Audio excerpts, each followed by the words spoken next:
मरी और सेंटर का गाड़ी आ रही है 120 से और ये 100 से जा रही है। बताएं रिलेटिव वेलोसिटी क्या होगी?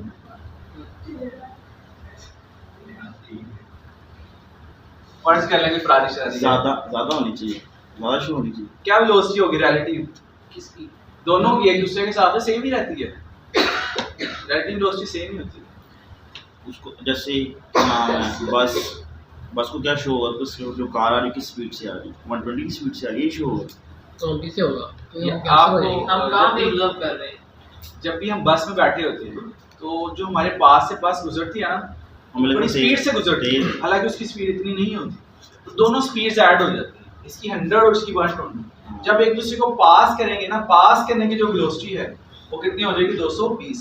ये भी इसे ऐसे लगेगा 220 से ये गुजरी है, इसे ऐसे फील होगा 220 से ये गुजरी। दोनों एक दूसरे के हिसाब से ऑब्जर्वर जो बाहर है उन्हें नहीं फील होगा, वो रेस्ट में है। उन्हें तो दोनों डिफरेंट होंगी ना। उसके लिए ये वेलोसिटी क्या होगी? उसके लिए 120, ये क्या होगी? 100। ओके, अब इसकी दूसरी एग्जांपल देखें, दोनों सेम साइड पे जा रही हैं, 20 होगी। तो हमने रिलेटिव वेलोसिटी फाइंड अब रिलेटिव कितनी होगी? ऑपोजिट जा रही है, सेम डायरेक्शन। Same direction. अब कार क्या करेगी? इसको जब सरपास करेगी, क्रॉस करेगी, हाँ जी। तो आहिस्ता आहिस्ता आहिस्ता आहिस्ता जाएगी। मतलब जितना डिफरेंस है ना, हाँ जी। उतना ऐसे फील होगा। जो इसके पैसेंजर बैठे हैं उन्हें क्या फील होगा कि ये 20 की वेलोसिटी से आगे चल गया। सही। ओके, जब सेम डायरेक्शन हो तो माइनस कहते हैं, ऑपोजिट डायरेक्शन हो तो जमा। चलें इससे रिलेटेड एक क्वेश्चन। जब हमारे पास से कोई बाइक गुजरती है तो हमें उससे वो स्पीड से है, नहीं अगर आप रेस्ट में है तो फिर थोड़ी स्पीड से फील होगा। होगा। वो असल में वो व्हीलर होते हैं, व्हीलर। आपने पहले थोड़ा सा बता दो। लेट क्यों आई हो? वीडियो बना रहे हैं, बिलाल। वीडियो बना रहे हो और ये जो हम केस ले रहे हैं ये वाला रेंटिंग वाला मास पे जाओ। अरे 10 रुपए खर्च लिए तुम मास्क वास्क ला दे, निकाल दा पाया। एक मिनट।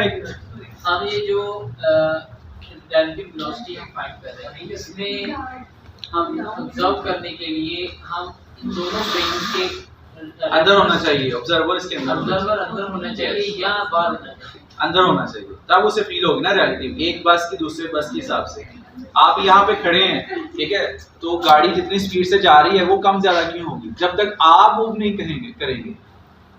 आई बात? रिलेटिव मोशन के लिए याद रखें, रिलेटिव मोशन के लिए observer must be in same direction और in the opposite direction, must be moving. ये लाइन लिखी है लेवल्स में, observer must be moving in the same direction और ऑपोजिट। अगर परपेंडिकुलर जा रहे हैं, हम इधर जा रहे हैं परपेंडिकुलर, गाड़ी इधर से गुजर रही है, हम उसके आगे से गुजर जाएं, जो मर्जी हो, उससे क्या फर्क पड़ना है? जब तक गाड़ी के आगे ना है हमें फर्क पड़ना, उसको क्या फर्क? तो परपेंडिकुलर डायरेक्शन अगर आपकी है तो फर्क नहीं पड़ेगा। आप आहिस्ता आहिस्ता जा रहे हैं, गाड़ी आ रही है, आपकी स्पीड बढ़ जाए तो उसकी स्पीड भी दोनों की एडअप होगी। सही। एमसीक्यू से रिलेटेड एमसीक्यूज देखें जरा। ये एक बस है, इसकी जो स्पीड है वो 100 मीटर पर सेकंड। यहां से एक कोई बर्ड आ रहा है, इसकी वेलोसिटी है, स्पीड कर ले 10 मीटर पर सेकंड। ये जो बर्ड है लेट्स से वो यहां पे है, ठीक है। जो बस है उसकी लेंथ है 55 मीटर। बताइए बस को क्रॉस करने में परिंदे को, बर्ड को कितना टाइम लगेगा? देखें रिलेटिव का कॉन्सेप्ट बिल्कुल छोटा सा, लेकिन क्वेश्चन कितना मजे का पूछा गया। ऐसे नहीं पूछा जाएगा रिलेटिव वेलोसिटी, एक बस जा रही है दूसरी आ रही है तो रिलेटिव बताएं, ठीक है। मैंने आपको कल कहा था एक एग्जामिनर जस्ट एक तीली को चेंज करता है, क्वेश्चन की सारा कॉन्सेप्ट ही चेंज हो जाता है। हम बड़े खुश थे यार ये ऐड कर देना, माइनस कर दे, ऐड माइनस। आप बताएं जरा, अगर आप इसे सोल्व करेंगे तो बहुत इजी सा इसका आंसर आ जाएगा। हमने टाइम फाइंड करना है, देखें s इज इक्वल टू, हाँ जी, s is equal to vt, t is equal to s over, लेकिन वेलोसिटी क्या आएगी? Relative velocity. सही। ये इधर जा रहा है, ये इधर जा रहा है। अब डिस्टेंस कितना कवर करना है, इसकी लेंथ कितनी है?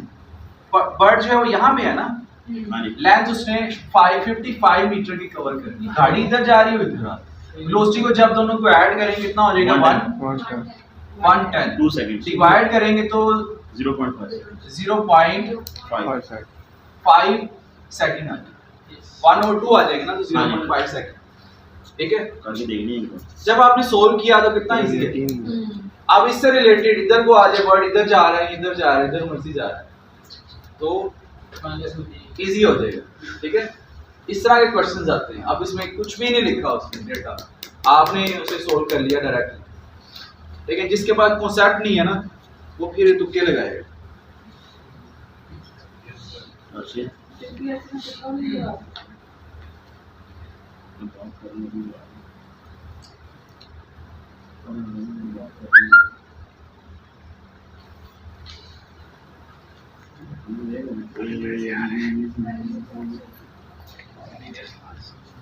अच्छा, एक बात बताइएगा, अगर बॉडी यूनिफॉर्म वेलोसिटी से मूव करती है और तब उसकी एवरेज वेलोसिटी और इंस्टेंटेनियस वेलोसिटी में क्या डिफरेंस होता है? सेम होंगे।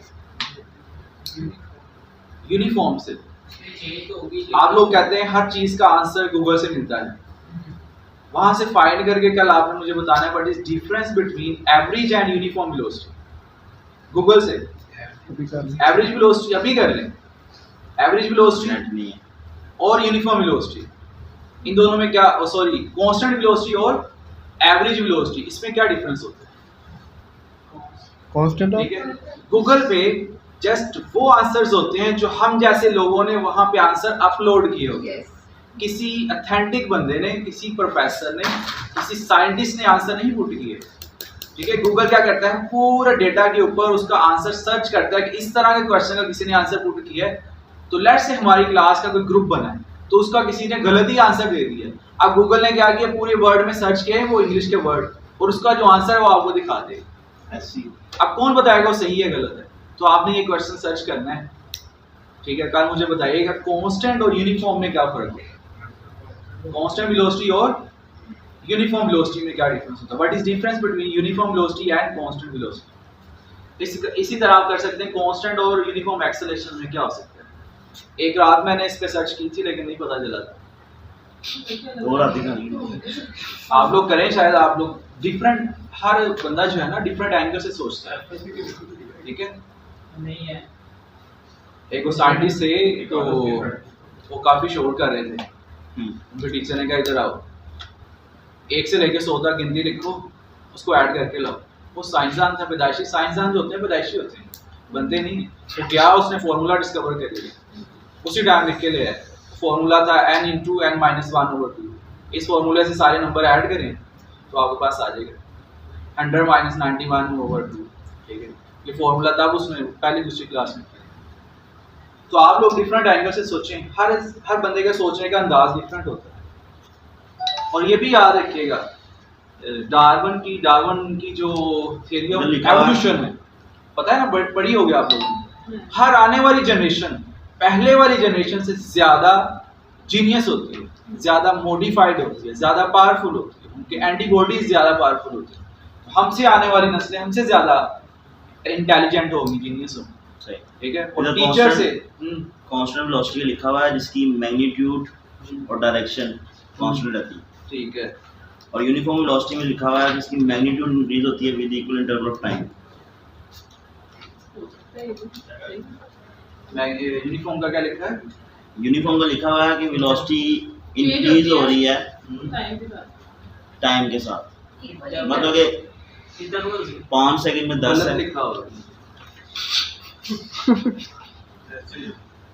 सिया बताओ यार। मैंने बोला यूनिफॉर्म वेलोसिटी का, मैंने यूनिफॉर्मली इंक्रीजिंग वेलोसिटी नहीं बोला। ये जो लिखा है ना उन्होंने, वो यूनिफॉर्म इंक्रीजिंग वेलोसिटी का बताया। डिक्रीज भी तो हो सकती है, यूनिफॉर्म डिक्रीजिंग भी हो सकती है। हाँ, मैंने जस्ट यूनिफॉर्म का कहते हैं बोला है, जस्ट यूनिफॉर्म। ठीक है, इसका आंसर कल आप लोग बताएंगे फिर। तो वो डिक्रीज होगी विद इंटरवल ऑफ टाइम। पता नहीं है, कल आप लोग, कल मैं आंसर दूंगा इसका। आप लोगों ने इसे ढूंढना है। मैं वो टीचरों में से नहीं हूँ जो सही आंसर कोई स्टूडेंट बता दे तो कहे लो जी इससे बदतमीज तो कोई है नहीं। सबा जैसे सबा तो मस्ती करती हूँ। अच्छा ये देखिएगा, एक बॉडी को ऊपर की तरफ थ्रो करते हैं हम अपनी बात कर रहे हैं। तो उसका डिस्टेंस, डिस्प्लेसमेंट, वेलोसिटी और स्पीड, इसके ग्राफ कैसे बनेंगे? एक मिनट क्या? एक बॉडी को आपने ऊपर की तरफ थ्रो किया, फिर वो नीचे की तरफ आई, तो इसका जो डिस्टेंस होगा ना, उसका ग्राफ इस तरह बनेगा। पहले वो इंक्रीज होगा हाँ, डिग्री। और फिर ऊपर की तरफ इंक्रीज है, डिस्टेंस बढ़ता ही है। डिस्टेंस, एक पॉइंट मैंने मिस कर दिया, डिस्टेंस जो होता है ना ऑलवेज पॉजिटिव होता है, ये नेगेटिव नहीं हो सकता, ठीक है। इसी तरह डिस्प्लेसमेंट जीरो भी हो सकता है, पॉजिटिव भी हो सकता है, नेगेटिव भी हो सकता है। जो स्पीड है ये भी हमेशा पॉजिटिव ही रहती है। अब याद करें 12, 13, 16 साल में कभी हमने ये नहीं पढ़ा स्पीड नेगेटिव है, स्पीड मैग्नीट्यूड है, स्पीड हमेशा स्केलर क्वांटिटी है स्पीड और के रेजिस्टेंस और डिस्प्लेसमेंट जो है, डिस्टेंस में स्केलर है, डिस्प्लेसमेंट जो है ये वेक्टर है। तो इस वजह से ये दोनों का मैग्नीट्यूड ही आएगा, इसमें डायरेक्शन डिपेंडेंट नहीं, तो जाहिर बात दोनों पॉजिटिव आएंगे। अच्छा हाँ, ये डायरेक्शन डिपेंडेंट नहीं है इस वजह से, ये जीरो। लेकिन अगर हम लोग एक्सेलरेशन निकालते हैं तो नेगेटिव में होता है, हो सकता है तो ना। एक्सेलरेशन एक वेक्टर क्वांटिटी है ना। लेकिन उसका जो फॉर्मूला होता है हमारे पास वो v/t होता है। जब हम लोग v को पॉजिटिव लेते हैं कभी भी नेगेटिव नहीं ले सकते। सही है। एक्सेलरेशन जो है ये भी जीरो हो सकता है, पॉजिटिव हो सकता है और नेगेटिव हो सकता है। आप बताएं क्या पूछा था? वेलोसिटी एक्सेलरेशन नेगेटिव कैसे होता है? नेगेटिव आपने बोला ना स्पीड हमेशा पॉजिटिव, तो हम लोग एक्सेलरेशन जब निकालते हैं तो v/t निकालते हैं, तो उसमें अगर v पॉजिटिव रहे तो एक्सेलरेशन पॉजिटिव रहता है। अगर वेलोसिटी बढ़ रही हो, इसमें वेलोसिटी इन्वॉल्व है, वो डायरेक्शन डिपेंडेंट है। वेलोसिटी चेंज में वेलोसिटी हो रही है ना एक्सेलरेशन में, तो तो वो नेगेटिव भी हो सकती है और अच्छा एक्सेलरेशन देखिएगा, वो नीचे वाला वेलोसिटी है, वो वाला भी हम एक्सेलरेशन में ऐड करते हैं। चले मैं क्वेश्चन का आंसर देता हूँ। जो स्पीड के अकॉर्डिंग अगर आप बात कर लें, लॉ ऑफ मोशन जो अप्लाई होते हैं स्ट्रेट लाइन में मूव करें, तब हम सारे वेक्टर्स को स्केलर की तरह डील करते हैं, ओके। तो एक्सेलरेशन पॉजिटिव भी हो सकता है, नेगेटिव भी हो सकता है। कैसे? अगर एक बॉडी उसकी डिसेंडिंग है, एरोप्लेन है, उसकी वेलोसिटी पहले ज्यादा थी, अब कम हो रही है, तो उसका एक्सेलरेशन क्या होगा? नेगेटिव।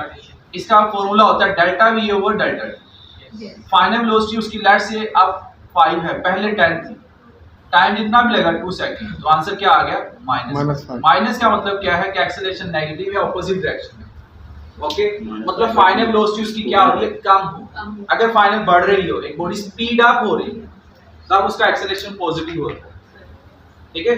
अगर एक्सेलरेशन पॉजिटिव हो, याद रखिए एक्सेलरेशन ऑलवेज अलोंग होता है चेंज इन वेलोसिटी, डायरेक्शन के नहीं, चेंज इन वेलोसिटी, जहां पे चेंज आएगा। अगर चेंज पॉजिटिव है तो ये इसके पैरेलल होगा। अगर वेलोसिटी बढ़ रही है, वेलोसिटी क्या हो रही है? इंक्रीज, तो एक्सेलरेशन पैरेलल है किसके? वेलोसिटी। और अगर वेलोसिटी डिक्रीज हो रही है तो एक्सेलरेशन एंटी पैरेलल है किसके? वेलोसिटी। फॉर एग्जांपल गाड़ी जा रही है सीधी लाइन में, उसकी वेलोसिटी बढ़ रही है, स्पीड अप हो रही है, तो एक्सेलरेशन भी उसी तरफ, फोर्स उस तरफ लग रही है, नेट फोर्स की बात हो रही है, ओके। अगर उसके ऊपर फोर्स लगाएं, ब्रेक अप्लाई की जाए, अब फोर्स अपोजिट डायरेक्शन में लग रही है, ठीक है। आप लोगों को ये कॉन्सेप्ट है कि गाड़ी मूव किस तरह से करती है। हम ये चाहते हैं कि जमीन उससे अपनी तरफ खींच रही है और रगड़ की वजह से वो रुकी हुई है। अगर हम किसी तरह से उतनी ही फोर्स उसके ऊपर क्रिएट करते हैं तो नेट फोर्स जीरो हो जाएगी और ऐसे फील होगा जैसे आप स्पेस में हैं, ठीक है। नहीं बात समझ आई? जितनी फोर्स अपोजिट डायरेक्शन में लग रही है बस के, उतनी ही उसकी अलोंग डायरेक्शन में लगा दें तो दोनों फोर्सेस क्या हो जाएंगी? कैंसिल हो जाता तब माइनर सी फोर्स अगर बढ़ाएं तो बॉडी किधर मूव करेगी? आगे की तरफ, ठीक है। तो टायर जितनी फ्रिक्शन प्रोड्यूस कर रहा है और जितनी फोर्स लग रही उतनी ही फोर्स आप प्रोड्यूस करते हैं अलोंग द डायरेक्शन। आपको डायग्राम से समझ आएगी। लेट्स से यहाँ पे जो फोर्स लग रही है, गाड़ी खड़ी है तो फोर्स कितनी प्रोड्यूस हो रही है इसकी? यहाँ पे 100 न्यूटन है, ठीक है। अब आप क्या करते हैं, जैसे ही ये गाड़ी इस साइड पे, ये फोर्स इस तरफ थी, 100 न्यूटन फोर्स लगाती है, तब इसकी वेलोसिटी 0 रहेगी। जब उसने 110 लगाई तब इसकी वेलोसिटी कितनी हो जाएगी, 10 मीटर पर सेकंड। मतलब 100 इसको कैंसिल आउट कर देगी और ये ऐसे ही रहेगा जैसे हवा के अंदर है, इसके ऊपर फ्रिक्शन है। ओके, अब आप इसको जरा सा टच करेंगे तो ये मूव करना शुरू कर देगा। बात समझ आई? जब आप ब्रेक लगाते हैं, अब ये 100 के इक्वल थी, अब आप इसकी अपोजिट डायरेक्शन में इस फोर्स को क्या कर देते हैं, इसको 90 कर देते हैं। ब्रेक्स लगा के इंजन बंद हो जाता है ना, फोर्स उसकी कम हो जाती है। अब इस अपोजिट डायरेक्शन में फोर्स ज्यादा है, इस डायरेक्शन में फ्रिक्शन क्या करता है, हमेशा बॉडी को उसकी मोशन को अपोज करता है ना। बॉडी इधर जा रही है, फ्रिक्शन क्या करेगा, रोकेगा इसको। तो हमने पढ़ा according to second law of motion, acceleration produced in a body is always along the direction of force. जिस साइड पे फोर्स लगी होगी, याद रखिएगा जब भी फोर्स की बात होती है ना, तो फोर्स का मतलब नेट फोर्स होता है, याद रहेगा। फोर्स हमेशा 3 लॉज होते हैं न्यूटन के। फर्स्ट लॉ हमें बताता है डिफाइन फोर्स, कॉन्सेप्ट फोर्स का देता है। सेकंड लॉ हमें फोर्स की क्वांटिटेटिव डेफिनेशन देता है कि इसकी क्वांटिटी आपने कैसे निकालनी। थर्ड लॉ हमें ये बताता है कि दुनिया में कोई फोर्स अकेली फोर्स होती नहीं। जब भी फोर्स लगे रिएक्शन होगा तो उसकी ऑपोजिट डायरेक्शन में रिएक्शन होगा, और रिएक्शन कभी भी एक्शन वाली बॉडी पे नहीं होता। आपने एक थप्पड़ लगाया दीवार पे, तो चोट दीवार को नहीं लगेगी, आपके हाथ पे लगेगी। आपने एक्शन किया दीवार पे, उसका रिएक्शन कहाँ हुआ, आपको। तो दोनों बॉडी सेम है नहीं, एक्शन और रिएक्शन हमेशा अपोजिट बॉडीज पे होते हैं। एक बोर्ड के अंदर एक आदमी बैठा है, उसने फुटबॉल को थ्रो किया आउटसाइड, मुंह पे लगाए तो मुंह भी आपका अपना, अगले पे लगाए तो फिर आपको क्या होगा, आपके हाथ पे, आपके हाथ अगला भी लगाएगा, अगला भी इंशाल्लाह लगाएगा। हल्की सी दर्द तो फील होती है ना, अगले का छप जाता है, अगले में तो फील होती है ना, दीवार वाला अगला भी एक्सटेंशन लगाएगा। हमें चोट तब फील होती है जब आगे वाली बॉडी जो है उस फोर्स को बियर ना कर पाए। फॉर एग्जांपल आपने फोर्स लगाई और इस फोम के ऊपर लगाई, तो फोम क्या करेगा, प्रेस हो जाएगा और फोर्स को बियर कर लेगा। इसे हार्ड करते जाएं, जितनी हार्ड सरफेस होगी अब बॉडी फोर्स को बियर नहीं करेगी, उतनी ज्यादा आपको चोट लगेगी। अब समझ आई बात? तो अगर आपकी जो ये चीक्स हैं ये सॉफ्ट है किसी की, तो ज्यादा आपको दर्द नहीं लगेगी। अगर आप किसी पठान को लगाएंगे, किसी दीवार पे लगाएं, तब आपको क्या होगी, ज्यादा दर्द हाथ भी होगी। ये आप लोगों ने देखा होगा, माएँ हमारी जो थप्पड़ लगाती हैं कभी प्यार में, बचपन में लगाते नहीं है, तो अपना हाथ क्यों पकड़ के बैठ जाते? वाकई याद आ गई। वो इस वजह से क्योंकि आपकी body as compare to our parents hard होती है, वो बूढ़े हो जाते हैं, उनकी इतनी ताकत नहीं रहती बर्दाश्त। ग्राफ तो पहले अच्छा ये ग्राफ देखिएगा जरा, डिस्टेंस का ग्राफ ये होता है, ठीक है। डिस्प्लेसमेंट का ग्राफ स्टेटमेंट, और अच्छा डिस्टेंस का आ गया, उसके बाद स्पीड का देखिएगा, ठीक है। और फिर हमारे पास क्या आएगा, डिस्प्लेसमेंट। ये डिस्प्लेसमेंट का ग्राफ, इसे आप ऐसे लिख लो, और फिर इसकी वेलोसिटी का ग्राफ, ठीक है। ये 4 ग्राफ हमने देखने। अच्छा इसका जो डिस्प्लेसमेंट आएगा वो इस तरह से पहले इंक्रीज होगा, पॉजिटिव हो गया, बॉडी ऊपर की तरफ गई यहाँ पे, तो डिस्प्लेसमेंट की डायरेक्शन किधर थी, ऊपर। अब वो नीचे की तरफ आएगी, तो डिस्प्लेसमेंट आप नीचे होता जाएगा, यहाँ पे नेगेटिव होता जाएगा, यहाँ पे आके अगेन जो सम आएगा वो 0 हो जाएगा, ठीक है। इसी तरह इसकी जो स्पीड रहेगी, स्पीड इसकी हमेशा बढ़ती रहती है, ठीक है। तो स्पीड का स्पीड जो ग्राफ है, स्पीड हमेशा पॉजिटिव रहती है। पहले मैक्सिमम हुई पॉजिटिव, अब वो क्या होगी, कम होगी, 0 पे पहुंच जाएगी। लेट्स से यहाँ पे 20 हुई थी, तो इसका ग्राफ ये था, ठीक है। इसी तरह इसकी जो वेलोसिटी है, तो वेलोसिटी पहले आपने ऊपर की तरफ फेंका, पॉजिटिव थी, 10 थी या 20 थी, उसके बाद वहां पे मैक्सिमम पे जाके क्या हुई, 0 हुई, उसके बाद क्या होगी, नेगेटिव, और नेगेटिव कितनी होगी, अगर 20 है तो 20 ही नेगेटिव। जो वेलोसिटी होती है वो पहले मैक्सिमम होती है, उसके बाद जीरो होती है वहां पे बॉडी रुक जाती है, फिर वो क्या होती है नेगेटिव डायरेक्शन में स्पीड अप होती है। ठीक है, लास्ट ग्राफ है थोड़ा सा कंफ्यूजिंग है। अगर ये टाइम हो और ये ग्रेविटेशन एक्सेलरेशन, जब आपने बॉडी के ऊपर की तरफ फेंका तो उसका ग्रेविटेशन एक्सेलरेशन की डायरेक्शन क्या है? डाउनवर्ड। और वैल्यू कितनी थी? -9। तो अगर ये नेगेटिव है तो यहाँ पे -9.8 लिख सकता हूँ। उसके बाद मैक्सिमम हाइट पे जाके एक्सेलरेशन क्या हुआ? 0। उसके बाद थोड़ी देर बाद वो 0 हो गया, ये 0। फिर क्या हुआ? जब वो स्टार्ट करेंगे बॉडी 1 सेकंड बाद उसका एक्सेलरेशन क्या होगा? इंक्रीज होगा, लेकिन अब पॉजिटिव डायरेक्शन। अब उसका एक्सेलरेशन भी होगा, ये पॉजिटिव 9.8। बीच में ये जो वैल्यू है यहाँ पे क्या रहेगा? वो 0 रहेगा। ये जो स्पीड है इसका जो इधर वाला पॉइंट है, जो नेगेटिव साइड वाला पॉइंट है, यहाँ नेगेटिव, ये नेगेटिव नहीं है, ये 0, ये टाइम चलता जा रहा है। ये नहीं, इस पॉइंट यहाँ पे टाइम लिखा आपने, इस पॉइंट पे नेगेटिव स्पीड हो, यहाँ पे मैक्सिमम होगी स्पीड, यहाँ पे 0 होगी। ठीक होगी।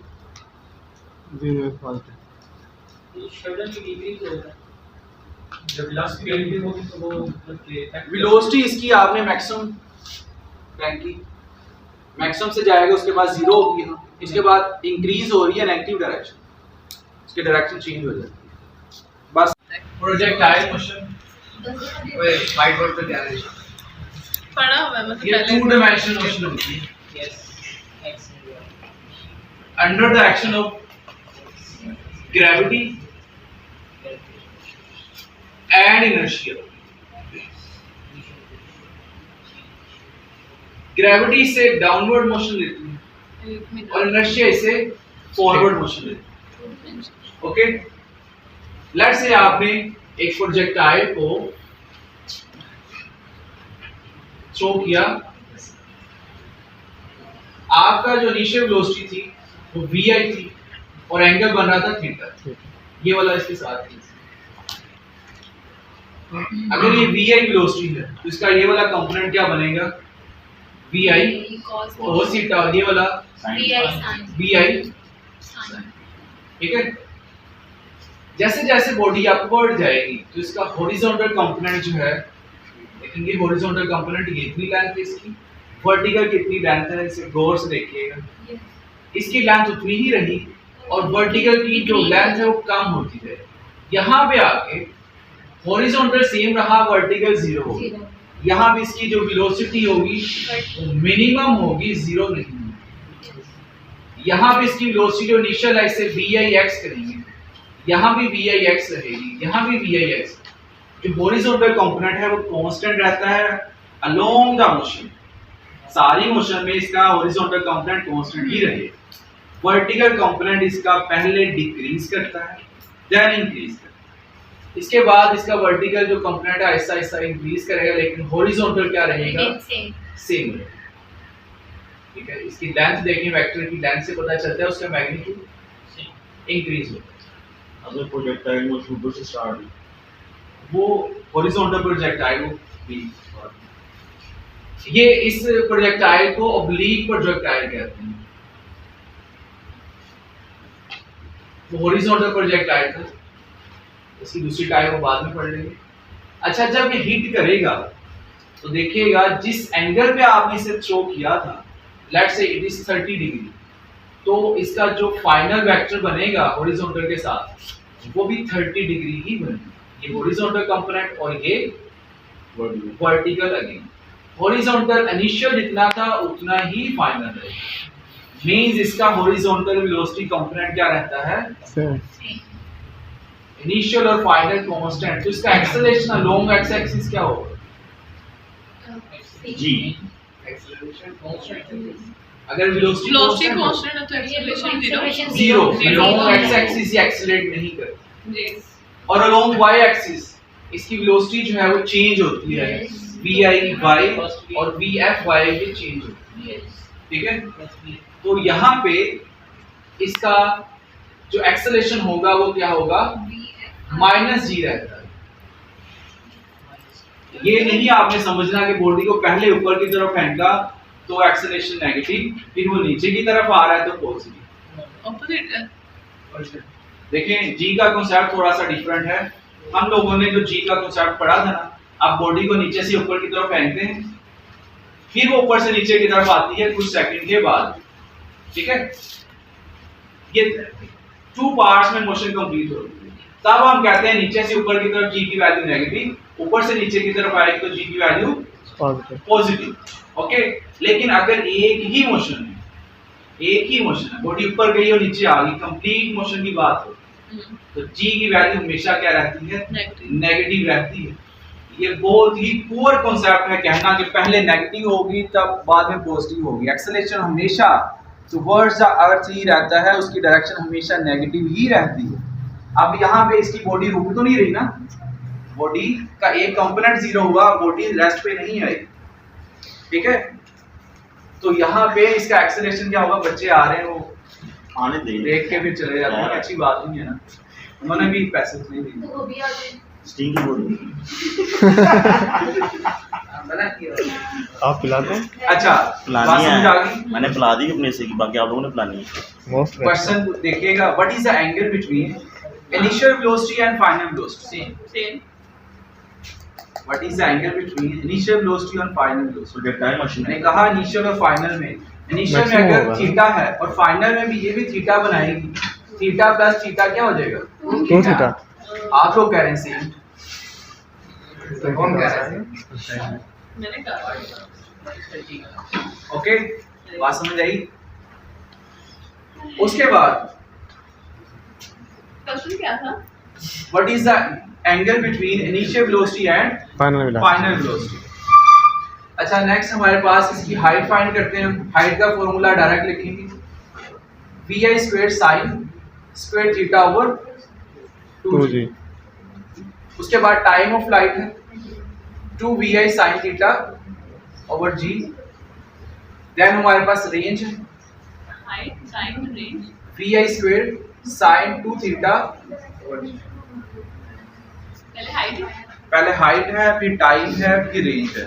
बताइएगा किस एंगल पे इसकी हाइट मैक्सिमम होगी? 45। 45 हाइट की बात हो रही है। 45 हाइट 90 30 अच्छा, बाज इसमें ये लिखा हुआ है सही तो कर दे। कि 90 पे मैक्सिमम होगी, लेकिन प्रोजेक्टाइल का मतलब होता है 2 डायमेंशनल मोशन। अगर वर्टिकली फेंकेंगे वो तो सीधा ऊपर जाएगा वापस आ जाएगा, 1 डायमेंशनल नहीं हो जाएगी। हाँ जी। तो 90 का नहीं, इसकी हाइट मैक्सिमम कहाँ पे होती है? 45। 30 45। जो 45 आप कह रहे हैं वहाँ पे रेंज मैक्सिमम होती है। हम्म। देखिए एंगल जितना 90 के करीब होगा उतना ऊपर की तरफ नहीं जाएगा। तो अगर मैं इसका एंगल ये बनाऊं 90 से कम 89, तो ये एंगल बनेगा, ओके। 90 पे तो सीधा ऊपर जाएगा वापस आ जाएगा, वो तो 1 डायमेंशनल होगी। That is contrary to the definition of projectile motion which is 2 dimensional motion। वहाँ पे 1 डायमेंशनल होगी, सीधी लाइन में मोशन, फिर तो आप सीधा जाए वापस आए 2 डायमेंशनल मोशन से कह सकते हैं? ऐसा नहीं। तो 90 से जितना करीब होगा उतनी उसकी हाइट ज्यादा होगी। रेंज देखिए, जितना हॉरिजॉन्टल के पास होगा लॉन्ग द 90 के पास होगा तो ये 0 डिग्री पे अगर आप फेंकें इससे, तो इसकी रेंज क्या होगी? ज्यादा होगी, ओके। समझ आ गई बात? उसमें भी अगर 0 पे फेंकेंगे तो क्या हो जाएगा? ये तो पैरेलल हो जाएगा ना, फिर 1 डायमेंशन होगी। आपने ऐसे ही फेंकना फुटबॉल की तरह। 45 डिग्री पे इसकी रेंज मैक्सिमम होती है।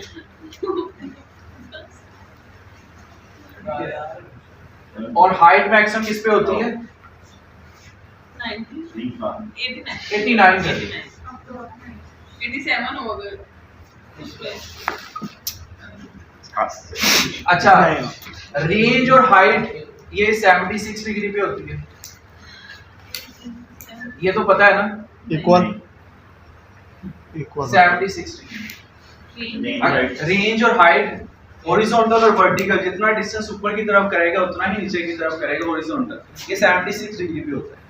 अब एग्जामिनर कोई बच्चा नहीं है, बच्चों वाले क्वेश्चन ही पूछेगा।